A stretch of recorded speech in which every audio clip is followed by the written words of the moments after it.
Hey, hello, hello, hello. Can you hear me? We are a very small crew tonight. Ah, Hey, Lisa. Don. How's it going? Good. How are you? Good. Good. We're a really small crew. And so I know who you are and where you're from. And so, who's the other person on the line here? I'm just curious. Where are you from? Oh, you're on mute. Hi, I'm from Flamondon. We spoke on the phone about a month or two ago, probably longer than that. Okay. Okay, I love it. I love it. So last time I did a master class, I had like 20 or 30 on here, and so it looks like we're going to be a very small crew tonight. There was a lot more signed up, but we'll see if they join us or not. But yeah, it's Okay. going to be intimate today. So yeah.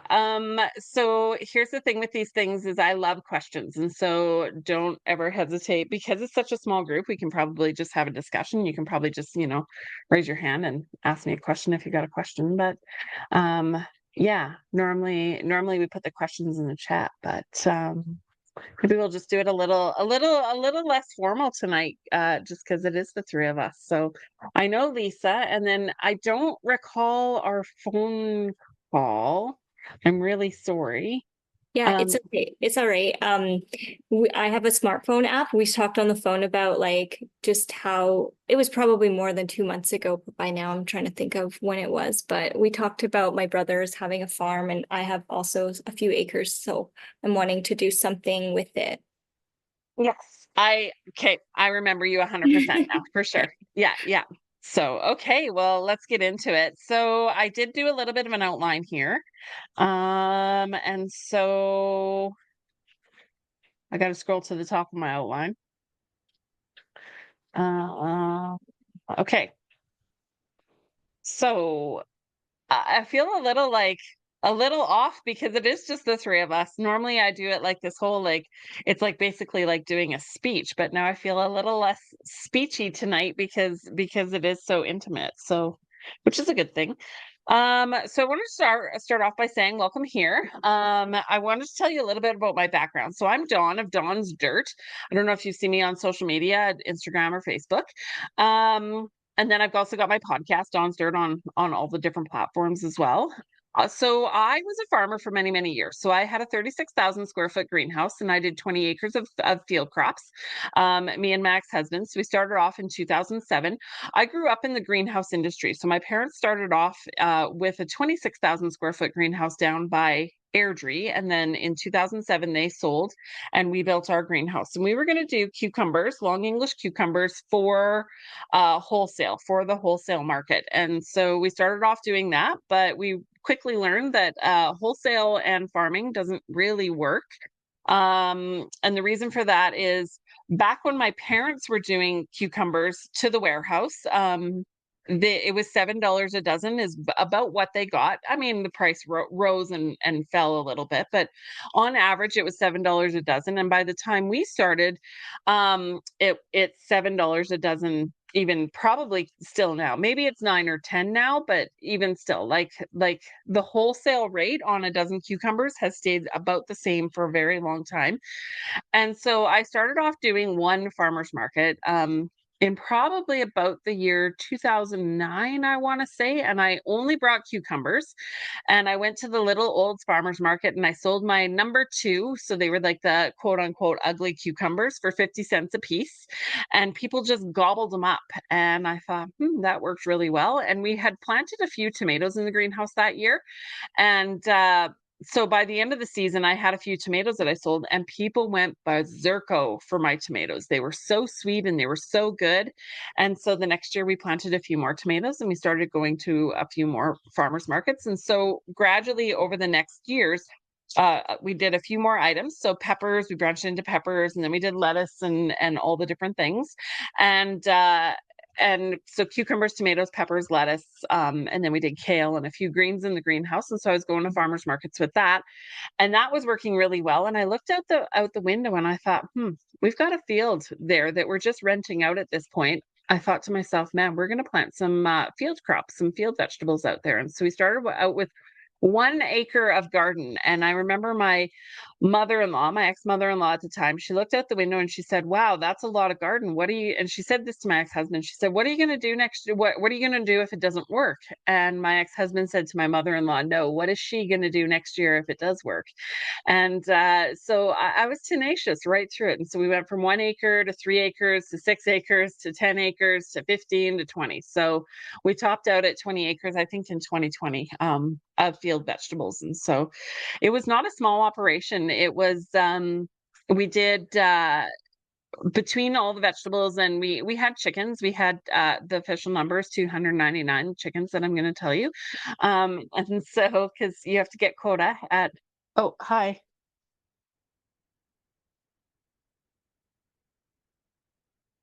Okay, can you keep me posted, please? Okay, sorry. My daughter's leaving. We got a little family emergency, but it's okay. Um, farmer. Farmer's going to the hospital, so you know it's bad when a farmer's going to the hospital. Um, but he said he's okay. Anyway, so where was I? I don't even remember where I was. I'm a little distracted now. Do you remember what I was saying? You were talking about the last bit that I remember was how you scaled up into 2020.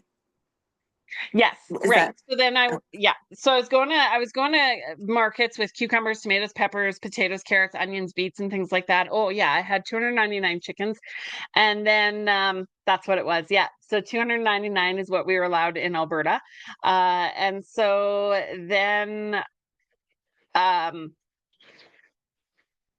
no, I'm hearing something. Sorry. I'm totally distracted.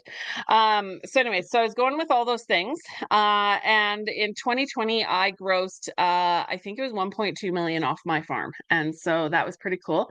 I also, during that time, I had a farmers market store. So Old's Uptown Market and Simons Valley Ranch Market Store. And so I had two farm to table stores. And so with those, I brought my own things, but I also brought other things. So I had lamb that I raised myself, but I brought in different meats, chicken, and all the different, lots of different items from lots of different vendors. And so I sold things through my farm to table store that year, and I grossed 2.5 million. So that's just a little history of mine. Yeah, is I've done pretty big sales in farm to table marketing, and so that's just yeah, that's just my history.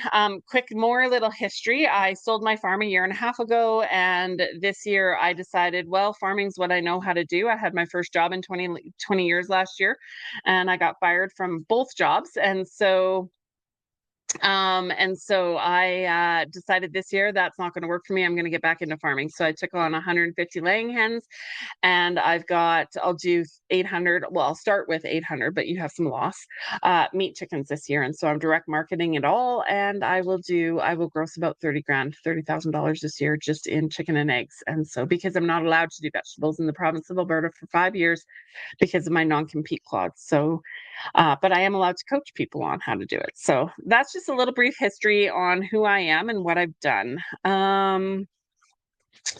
So go back to my notes here.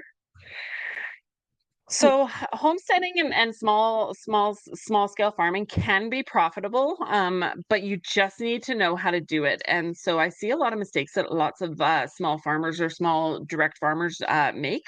And so that's what we're going to chat about today. So we're going to talk about the three big mistakes. So, number one is not knowing your numbers. Number two is choosing the wrong breeds. And number three is doing too many things all at once. So, those are the three things we're going to cover today. And if you ever have any questions, like, yeah, pop it in the chat, or just blurt it out. That sounds great. I I do love, have a because question. it's just, yeah, I because didn't it's the know. I'm three like of us, we hesitant. I'm may, like, do I? Don't I? My yeah, do question it. was about like direct marketing and like how you did some farm to table or like farm to restaurants. Like, I'm curious if you can offer me like a brief like snippet of that, how that even works. How do you even how do you pick the restaurants, or how do you go to like a grocery store if you wanted to sell like on big scale like that? Yeah, so that's a great question. So with the grocery store process, like I used to sell to grocery stores, and then in I think it was 2018, 2017, 2018, they demanded my Canada Gap certification, and I was only selling about $10,000 worth of produce in a year to the grocery store. So to two little grocery stores that demanded it, and the Canada Gap certification was going to cost me about $7,000. So I said, "Screw it, we're not doing that." And we went to and so I pulled out of the grocery stores and did 100% farmers market. So grocery stores can be tricky with the bureaucracy. It can be done, but you have to do it on a larger scale because then we're getting into that wholesale side of it. Now, restaurant sales are good. I've sold to many restaurants. The tricky part with restaurants is sometimes they want this much and sometimes they want this much, and there's no with meat, it might be a little different, and I've never sold meat to a restaurant, but there might be a bit more consistency with that. But with produce, one week they would want, you know, 10 pounds of pea shoots, and the next week they'd go, "Oh, we didn't sell as much last week, so we want none." So restaurants are a little tricky that way. And to go and deliver to a restaurant for one item is a little tricky as well. So, but it can be done. I was just choosy about which restaurants I sold to. Stores and restaurants, that was the two questions you had? Yeah. Yeah, Did I I was answer? just curious. Yeah, and you said sorry, what was it called to do in the grocery store? What is that called? Is it just Can like a Canada yeah, Canada Gap certification. So for app produce, you certification? need Canada Gap certification. You can get it, but it's a bureaucratic binder that's about this, like, honestly, it's about this thick. And does And so that you have to include meat, like protein and like what does it include? Just meat or vegetables? No, it includes vegetables. So that was Everything. for vegetables. For Uh, vegetables, I don't know what their requirements are for meat. I'm I sorry. see. Okay, no, that's okay. I was We'd just have to curious. Yeah, we'd have to research that for sure. But the point is too, when you go direct to grocery store, when I was selling cucumbers, remember I was talking about $7 a dozen? To the grocery store, it was about $12 a dozen. So whereas direct to consumer, it's 18 to $24 a dozen. So you make more money if you go direct to consumer than Mhm. if you sell to a grocery store. Um, yeah. Okay, so the first thing we need to know about is knowing your numbers. So if you're going to be in business on a homestead or small farm, you have to know your numbers. You have to be a tick-tactician. You have to know what your input costs are, and then you have to know, you have to tax some money on for your time. And while you might not get paid, copious amounts of money for your time is worth something. You can't give it away for free. And then you have to come up with, like a profit basically, and sell it for more money than what your input costs are. Now it's farming. Farming is high roller gambling. When I was farming, I'd lose $1,000 here or a crop there or $10,000 here, or the whole greenhouse one year got herbicide into the water, and so we had to rip the whole thing out. So those types of things, it's called high roller gambling when you're a farmer. And so welcome to Gamblers Anonymous. We're here we're here to talk about how to gamble as a farmer. People used to say to me, they'd say, do you go to Vegas to go gambling? And I said, no, I need a vacation from gambling, so Vegas is not where I want to go. So yeah, but it can, just like gambling, it can go really well or it can go really bad. So you just have to be prepared for that. And the biggest thing is to know your numbers, know what your costs are before you get into production. So you need to pencil it out. You need to know what things are going to cost, like your feed or your seed or whatever it is that you're going to choose to do on your small farm or homestead. You need to know what the input costs are. So what it's going to cost you to grow or raise that vegetable or animal or whatever, a flower or whatever else you're going to do for your farm to table sales. So yeah, know your costs. So I'm going to give you a practical example of this. So when I think of my chickens, so I've got my 150 laying hens. So I've got 150 of them. I bought them in at $13.50 per hen. And I bought them in the month of April. I got them at the end of April. So I got them in at 12 weeks, 12 or 18 weeks. I can't remember, but they started laying eggs within 2 or 3 weeks. Even the first 2 or 3 days that I had them, I started having eggs already. And so I had them, they were ready to go right for farmers market season when farmers market season started in the end of May. And so I had about 2 weeks where I didn't know what to do with my eggs. And then after that, I have sold out eggs. Like I need more chickens, but it's too late. So I've sold out eggs every market I've been to, I've sold out. And so some markets it's been 3 to 3.5 hours before the market's even over.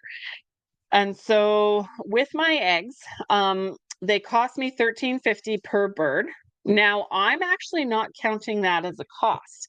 And the reason for that is because I'm selling my birds off this fall. And so it's like renting a bird. So I'll buy them in the spring, I'll sell them off in the fall. I'm not going to have birds this winter. And so they're kind of like renting a chicken. So those are like a Now I multi-purpose no, or these dual are purpose? these are Loman Browns. So they are Mm. oh, hi baby. Sorry. Hi baby. My phone's Hello. dying. So I'm like kind of Sorry. charging over here. I yeah, There we throw it go. on your charger. I love babies. Okay, so my chickens are like renting a chicken. Now I also know that my feed costs they cost about 17.50, I think, 17 something per bag of feed, and I'm using one bag of feed per day. So I've upped that to $20. I just rounded it up. I like to round my input costs up and I like to round my, like I always like to go low when I'm estimating the amount of gross dollars I'm going to bring in. So I'm at $20 a bird. Now, I also am going to the Canmore Farmers Market. So I figure that market is costing me about $70 in fuel per week to get there, and I'm paying $50 for my table. Now, this is only my eggs. We're only going to do the egg numbers. We're not even going to talk about the meat numbers at this point. So if we do the math on that, and I just did the math earlier, so I didn't count the cost of my chickens because it's like renting a chicken. So $70 a week plus $50 a week. So $70 on fuel, $50 a week on my table rent, plus um 7 times, hold on, I just did this math not that long ago. 7 times 20 is 140, I think. Yeah. So plus $140 a week in feed. My total cost is 260, and I'm getting about 9 dozen of eggs a day. So 9 times 7 is 63 dozen. I'm getting 9 to 10. So we're going to go with the number 9. So 63 dozen. So my total cost is 260 per week, 260 divided by 63 is my cost on a dozen eggs is $4.12. Okay. So I'm selling those eggs at $10 per dozen. So I upped it to, let's say they're costing me, it's $4.12 per dozen, but I'm like, for round numbers and for knowing numbers, $5. So my time to get those eggs, collect those eggs, harvest the eggs, wash the eggs, package the eggs, blah, blah, blah, blah, blah. Because sometimes I have to buy an egg carton here and there. So that costs 50 cents. So $5, right? And is $5, $5 a dozen is what I get to pay myself for my time and energy to. Now that I guess it didn't include the power and some things like that, that you would do on a bigger scale. But for me, for this point, like it just works because I have to pay the power bill in my house anyway. So, Hey Dawn, what um, did you say? Where are the chickens going at the end of the season? What are you doing with them? How come you're renting them? I missed that part. Um, yeah, no, that's okay. That's all good. So I'm not renting them. I purchased them in at $13.50 per bird. But what I do at the end of the season is I don't actually have a facility to house them over the winter, and your production drops anyway. So I'm like, if your production drops, I don't actually have a great market for them. I don't want to deal with frozen eggs in the winter or no eggs in the winter. I don't want to feed all these empty mouths that are just consuming feed and not giving me anything in return.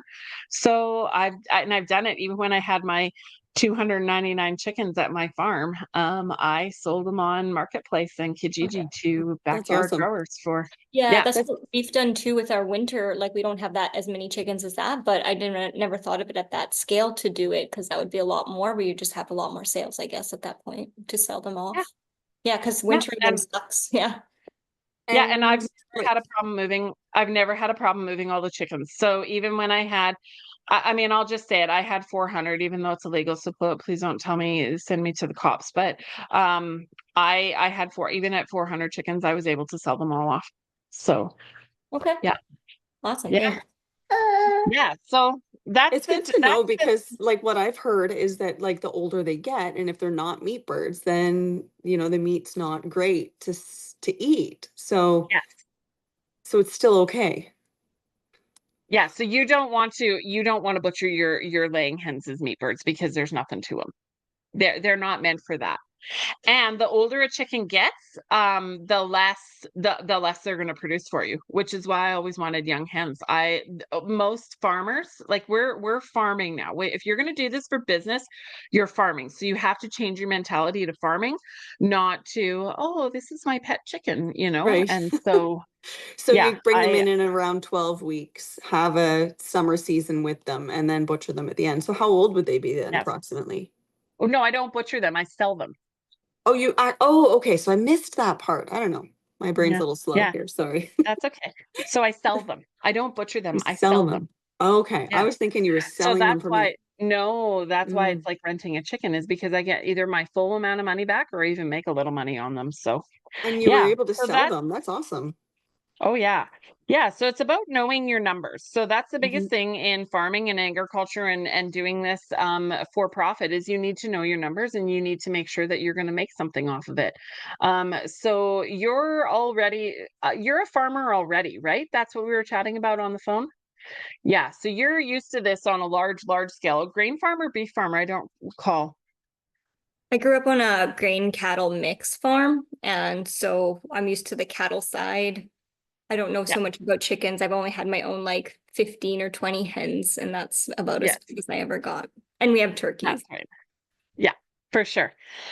Okay, so yeah, that's the biggest mistake that people make is they don't take their numbers into consideration. So I have seen it many times where people will say I'll say how much are you selling your eggs for and they'll say oh $5 a dozen. Well, if my cost was $4.12, that's what I figured out. If you're selling them at $5 a dozen, you're making little to nothing, right? And so that includes a farmer's market, but if you're not including the farmer's market, your feed costs a little less than that, or like it's just your feed cost, but still you're not making a lot off of it. And so it's a little side hobby for people, but what I went into it this year doing was I'm like, how can I make a business of it? And how can I actually make some money to put some food on my kids' table? Right. And so, and that's why I chose the location I did, is because I know that I can get $10 a dozen as opposed to $6 a dozen if I sold them locally. Now, if I did that, I could save the 120 in the $70 in fuel and the $50 in table fee at that farmer's market that I go to, but can I sell the volume in one day, just boom, right? So those are things to consider. So the number two mistake that people make is choosing the wrong breeds. And so there's something to be said about why farmers choose the breeds that they do or why they do what they do. And so not all breeds are created equal for business. And so that's something to really keep in mind if we're going to start farming and doing homesteading farming for profit or for business, is you need to get out of the mentality of the heritage breeds. So that's where I think people make a mistake. Heritage breeds, heritage chickens. Look at my pretty eggs. Oh, I've got blue eggs. Oh, I've got cream colored eggs. Oh, I've got brown eggs. Now, those heritage chickens, they're really cool and sometimes they're more hardy and they do produce for a little longer and things like that. There are pros and cons to that, or pros to them, but some of the cons I think is they just don't produce quite as many eggs, and so you're not getting the same number of dozen out per the input costs for them. And so yeah, they don't give the best return on investment for what you're putting into them. So um Yeah, so, so now I'm gonna chat about my meat chickens. So I raise Cornish cross, the white Cornish cross. They're the Cornish giant chickens. And the reason I do that is because the amount of weight that they will put on in a very short amount of time. So I just got chicks last Tuesday, and I will be butchering those chickens in 8 weeks, just before Thanksgiving, if I can get into the butcher. But it's an 8 week turnaround, and so I've tic tac the math out, but I'm getting big chickens. Like by the time I'm done, those Cornish giants, like they can hardly walk. They're waddling and but they are bred for meat production because they have the big breasts. Whereas sometimes you can get I forget, the rustic whatever, and it's a little longer, and I've never done them. So I can't really super speak ill to them, because I've never done them, but I just know that those Cornish giants, you're going to get your best bang for your buck in putting in the feed to getting the most amount of, like, it's your breasts and your thighs and your drums, though that's where the weight is on a chicken. And so I want those to be as big and as juicy as possible to get the most amount of money out of it. And so When you're I not butchering also them yourself, sorry to interrupt you. You oh, don't that's butcher them okay. yourself? No, so if you're gonna do them for sale and you're in Alberta here, so it's illegal. So Lisa, I don't know what your rules are in Ontario, but in Alberta here, it's illegal. To like you can get an on-farm slaughter permit here in Alberta, but that's for small scale. If you want to sell at a farmer's market, you have to bring them to an inspected facility, and there are some in the province. And so you have to get them inspected, right? And so, yeah, so I've had 3 pigs this year. So I had a potbelly pig and I had 2 like meat pigs, and I hated them. But the potbelly pig, I didn't even butcher with my other 2 because it just was full of fat. And so a pig is not a pig is not a pig. Like, you got to choose your best varieties based on what kind of meat you're going to get off of them. So the coonies and things like that are a bit better because the meat is a bit marbled, but that potbelly pig, she was just all fat. That's all she was. There was very little meat and she was all fat. So I actually sold her. Um, okay, yeah. I sold, I gave her away. She needed to go. She needed to be butchered. And so I gave her to the Filipinos and they came out and butchered her. But, which was sad. I went in the house and cried, but, because she was kind of like a pet, which I don't always say, like, you shouldn't have pets on a farm, but she was kind of like a pet. So, um, anyways, it was really sad. But the point is she wasn't good for meat. She's not good for meat production. She was, a pet pig. And so I just have fed her for the last year. She cost me money and I got nothing out of her. So the tic-tac-tician math on that didn't math out. Whereas my pigs that I raised, they were really expensive and they didn't pencil out super great, but I did, and I'm not selling them. I'm just eating them. They're in my freezer just for myself. But they had a lot more meat on their bones because they were bred for meat production. And so breed matters when you're choosing animals, or when you choose vegetables for in your garden. So if you're going to do a garden, I've done the colored carrots, the multicolored carrots, or the purple carrots, or fun carrots like that. And to be really honest with you, like, they're fun and people will buy them, but they'll buy them once and then I find they go back to the orange carrots. And so breed and it's not breed of seed, but like your type of seeds that you buy even is really important, even if you're doing a garden. And so, yeah, so that's the number 2 mistake that people make, is that they think about pretty and they think about aesthetics and they think about Instagram and Pinterest perfect. They don't think about what's going to pencil out the best to make them the most amount of money and the best return on investment. Okay.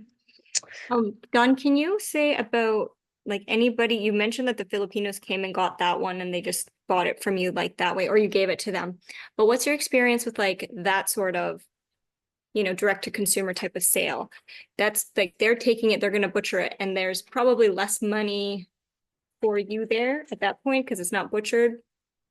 Is that a profitable way to kind of go about it so that you're taking away the butchering part?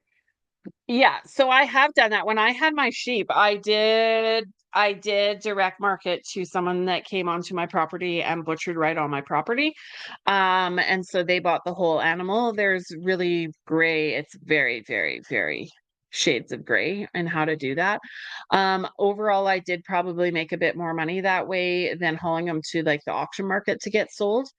But you make more money. The most, with all of it, if you can skip out any kind of middle section, you're going to make more money. So with the butchering, like if you can butcher it and then sell it direct to consumer, you're going to make more money than if you sell the whole animal to consumer.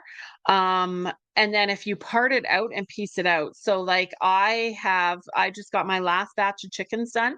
And when I was selling whole chickens, I was selling it off at or $7 a pound. And now that I cut them up, and I'm not thrilled with the way the Hutterite cut them up and what he did, he left all my little chickens whole and and cut up all my big ones. But my breasts, I'm selling at $18 a pound. My wings or my legs and thighs are $10 a pound, which I think I should even go a little higher than that, $12 a pound. I had them at 15, but some of the packages were like $50, and that's not gonna fly. And then my wings are $15 a pound. So I'm getting more dollars out of the bird per bird by cutting them up and selling them as pieces. Even with my lamb, when I had lamb, I've sold them out as wholes. I've sold them to the auction, and then I also had some slaughtered and brought to like a butcher and then inspected and done the inspection route. And when I pieced my lamb out that way, I made, that's where the profit is. That's where the extra dollars are. And so like for you, you're on a beef farm or a grain farm. Let's go with grain. Let's go with your wheat crops. You've got a wheat crop there. If you're going to sell that wheat just as wheat to to the wheat board or whatever it is, you're going to get 5 cents. Whereas if you grind it into flour, you're going to get 10 cents. And if you sell it direct to consumer, you're going to get 15 cents. So does that make sense? Yeah, and if you bake a loaf of bread with it, then you're gonna get much more. So it's like the And you're you transform it, the more money you can take for yourself. So like get more of the mind yes. shared. Yeah. Yeah. Yes. And so same thing with same thing with pickles. So I had number two cucumbers. So I picked them off when they were about, the diameter was about a quarter size or smaller even, if they were curling. And so I sliced them up and I put them into a jar and I made bread and butter pickles. Well, for those number two pickling or number two cucumbers, I could have gotten 50 cents on the pound or $1 a pound. Whereas when I put it into a jar, I got $10 a jar, right? Like for a 500 milliliter jar. So it's just, you're right. The more you can do, the more money you're going to make. Would you But it's suggest more um work. I get it. Would you suggest some lamb breeds that are worthwhile on the topic of breeds? I kind of wanted to look into that a little bit for what we have for land. We don't have a lot of land, so lamb might make more sense than beef at the price right now. I agree with you 10,000%. I don't know. When I had my farm, I did mixed breeds. I just got Heinz 57, and you just Oh. want to get the ones that are a bit bigger. You want to get the ones, and I also like the ones that gave me twins and triplets. So my ram had, I forget which breed. This was a couple years ago. I forget which breed. And I've got a girlfriend that does more of it, and she knows more of this too. I've got access to her, just not right now. She but my ram had, I can't think of the breed right now, but I had twins and triplets and even some quads. Yeah, that's And the why I was quads, super interested in them because like you can bulk up a herd really quickly. If we only have a little bit of land, we can grow into a bigger section of land next year if we have more, so yeah, we can at least get a really good start with a little bit of acres. yes. For sure, and you wanna start small anyway, so, I think lamb are so easy, like, sheep are I miss my sheep, I totally miss my sheep, but with lamb, like, there's other issues, like, with a herd of cows, you don't worry as much about the coyotes, but with your sheep, you need to make sure that you've got them protected, right? Because you can lose Right. them, and they can be once you get into triplets and quadruplets, your loss and your bottle babies and stuff like that, it gets a little trickier, so, Yeah, and um, hands-on stuff at that point, yeah, probably. yeah. Okay. So, Yeah, things to um, consider. Then what about shearing? Do you have to shear the breeds that you picked? yes, Okay. yes. So, but I hired a guy to come out and do it, and so it wasn't crazy. Yeah, Okay. yeah. There's people that go around and do it. Okay, so let's get into mistake number 3. So, mistake number 3 is doing too many things at once. So, I have seen people, they get a homestead, they're all excited, and they get the sheep, and they get the goats, and they get the cow, and they get the chickens, and they get the ducks, and they get the geese, and they get the rabbits, and they get the and they're planting a garden, and next thing you know, they have all these irons in the fire, and none of them are being done well. None of the math is being math. None of the tic-tac-tician is happening. You know, where are you even selling it? What are you even doing with it? And it's just too much. And so, the biggest mistake that people make is they just try and bite off too much, all in one go. So even when I had my farm, I did cucumbers, tomatoes, and peppers. Yeah, exactly, Lisa. And that's why you're going to join my coaching program, because we're going to stop you from doing that. So I know I can be a little bit mouthier with you, Lisa. So because we're Lisa and I are actually in the same program. So it's pretty cool. Anyway, so yes, sorry, Lisa. Anyway, so I started off with cucumbers, tomatoes, and peppers. I mastered those items, and then I moved on to, oh, hi. Are you shy? That's all right. I love it. So we mastered cucumbers, tomatoes, and peppers, and then we moved on to the potatoes, carrots, onions, beets. And then I figured out by the time when I was done my gardening, by the end of by the end of my run of farming, I actually stopped growing carrots. And so you'd think, oh, why did you stop growing carrots? Carrots was my best seller, like one of my best sellers. But by the time I paid people to plant them and weed them and harvest them by hand. They worked okay as bunch carrots, but once you start getting into like bagging and the topping and the tailing and the bagging and the washing and the whatever, it just didn't make sense. It just did not pencil out very well to do carrots. And so I stopped doing carrots. And honestly, I could buy the Hutterite carrots in for just as, for less money than what I could grow. And so I ended up buying some Hutterite carrots to add to my table. Um, which I used to get mad at other vendors for doing that, but if you can't beat them, join them. So it does profit. It does pencil out that way. Yeah, so spreading yourself too thin kills efficiency. And so like I listened to a podcast, Joel Salatin. Do you know who Joel Salatin is? I've met the man. He is brilliant. He's the lunatic farmer. So he's very he calls himself a libertarian, crazy, I don't know, any something farmer, he's a lunatic farmer. They made a movie on him recently. I met him several years ago, and I listened to one of his podcasts, and he said, if you are hauling water by hand, like, just stop it, build a hose and get a pipe, like, because that just takes so much time and so much effort to get water to your animals. So the same thing with, if you're doing chores for all your geese and all your whole list of animals, it's going to take you way longer than if you just have meat chickens and egg layers and maybe some goats, or like, pick something, or you have a garden that you're going to do garden production, and you have some eggs on top of it, like, you're choosing 2 items rather than 50, and so you're doing them really well. So that's my biggest suggestion.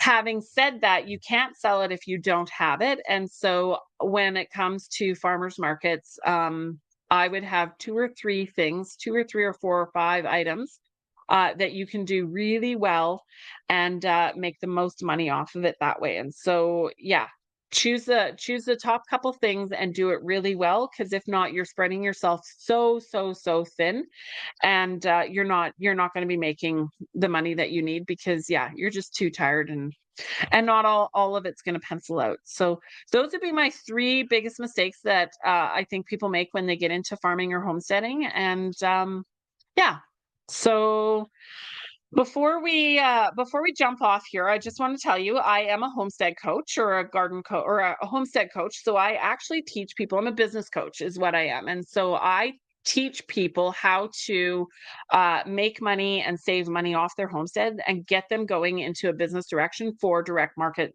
selling. And so, if you're interested today, I've got a link here.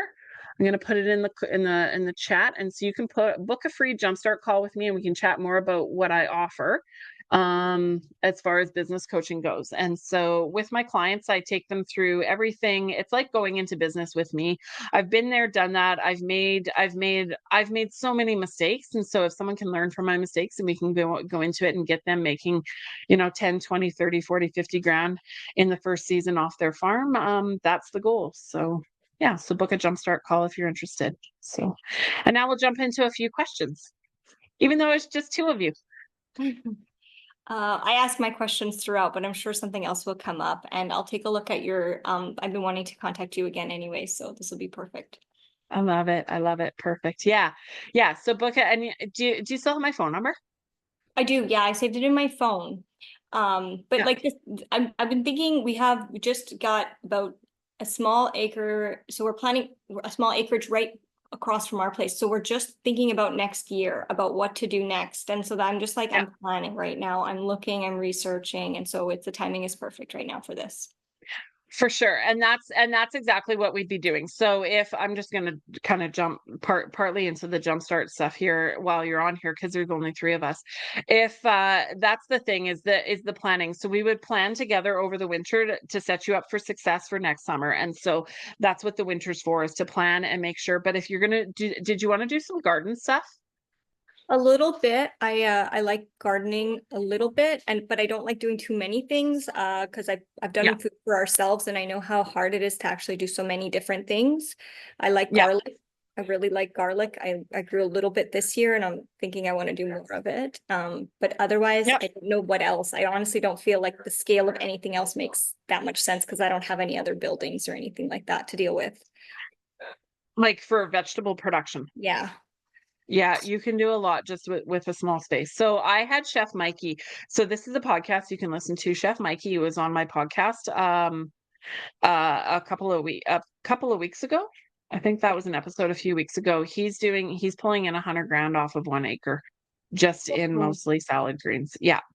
And I know it can be done. He's down in the States, but I know it can be done. I was part of a group called YYC Growers in Calgary, and there were some other people doing it, and they're no longer a thing, and we won't get into the whys and hows and how much money they ended up owing me.